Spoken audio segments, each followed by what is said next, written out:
কাব্যলোকের বর্ষবরণ ও বর্ষবিদায় উপলক্ষে এক সাংবাদিক সম্মেলনের আয়োজন করা হয় আগরতলা প্রেস ক্লাবে। কাব্যলোক কর্মকর্তারা বলেন, নববর্ষ পালন করার একটি বিশেষ কারণ হচ্ছে আগের সাংস্কৃতিক কৃষ্টি নবপ্রজন্মের কাছে তুলে ধরা।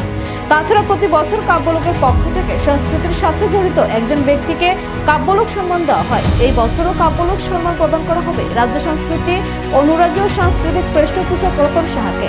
অনুষ্ঠানে বিভিন্ন সংস্কৃতির যেমন গড়িয়া, গাজন, বিজু ও বিহু অনুষ্ঠান রাখা হবে। সর্বশেষে কমিটির তরফ থেকে উক্ত অনুষ্ঠানে সবাইকে উপস্থিত থাকার জন্য আবেদন জানানো হয়।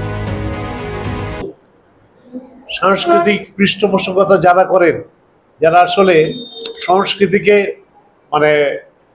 সাহায্য দিয়ে পুষ্ট করেন অথচ নিজেরা পাদপ্রদীপের আলোয় আসেন না, এরকম ব্যক্তিত্বদের আমরা প্রতি বছর একজনকে কাব্যলোক সম্মান দিয়ে থাকি।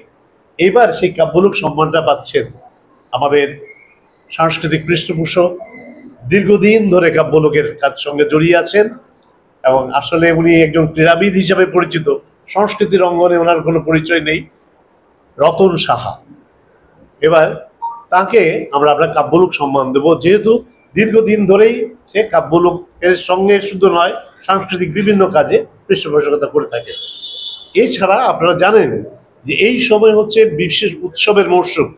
গড়িয়া, গাজন, বিহু, বিজু, এই চারটি উৎসবকে আমরা একসঙ্গে ধরার চেষ্টা করি এবং আমাদের এইবারের আয়োজনেও বিহু নাচ থাকবে, গড়িয়া নাচ থাকবে, গাজন নাচ থাকবে এবং লুপ্ত প্রায় সংস্কৃতির জন্য যে যে কাজগুলি করি, আমি আমার সহসভাপতি যিনি আছেন, আমরা প্রোগ্রাম দীর্ঘদিন ধরে করে আসছি, এই সম্পর্কে